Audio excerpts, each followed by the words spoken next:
السلام علیکم ناظرین، میں ہوں حسن علی اور آپ دیکھ رہے ہیں حسن انفو ٹی وی۔ ناظرین، موٹر کار ہمارا قیمتی اثاثہ ہوتی ہے۔ چونکہ یہ مشینیں انسان سے باتیں نہیں کر سکتی، اس لیے ڈرائیورز کے لیے انجن کی خرابی جانچنا تھوڑا مشکل ہو جاتا ہے، اور لوگ انجن میں آنے والی خرابی کو ابتدائی علامت کو نظر انداز کر دیتے ہیں، جس سے گاڑی مالکان کو ہزاروں کا خرچہ کرنا پڑ جاتا ہے۔ لیکن میرے پاس کچھ ایسے معاون طریقہ کار ہیں جن پر آپ عمل کر کے اپنے روپے بچا سکتے ہیں۔ جیسا کہ آپ کو معلوم ہے کہ کار کا ڈیش بورڈ ان نشانات سے بھرا ہوا ہے جو مختلف ایکشنز کی نمائندگی کرتے ہیں۔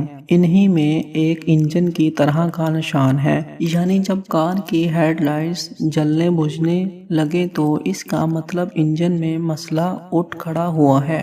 بعض اوقات گاڑی بالکل آسانی سے یعنی سموتھلی چل رہی ہوتی ہے، جس سے کار ڈرائیور کو بھی آسانی ہوتی ہے، تاہم آپ کی گاڑی سے عجیب و غریب آوازیں آ رہی ہوں تو یہ انجن میں مسئلے کی ایک مثبت علامت ہے۔ تاہم فوری طور پر کار میکینک کے پاس اپنی گاڑی لے جائیں۔ گاڑی سے دھوئیں کا اخراج انجن کی خرابی کا سبب ہے۔ یاد رکھیں کہ گاڑی کے ایگزاسٹ پائپ سے دھواں اور بھاپ نکلنے میں فرق ہے۔ موسم سرما میں بھاپ کا نکلنا عام بات ہو سکتی ہے، اس کا مطلب یہ نہیں کہ گاڑی میں کوئی خرابی ہے۔ اگر انجن بہت کم گرم ہو رہا ہو یا تاروں میں کوئی مسئلہ آ جائے تو اس کے نتیجے میں کار کے وینٹس اور بورڈ سے دھوئیں کے اخراج شروع ہو جائے گا۔ ایسی علامت پر چوکس نظر رکھیں۔ اگر آپ کو اپنی کار سے بدبو آ رہی ہے تو جب گاڑی کے ریڈیئیٹر میں مسائل آتے ہیں تو خراب انڈوں کی طرح بو آتی ہے۔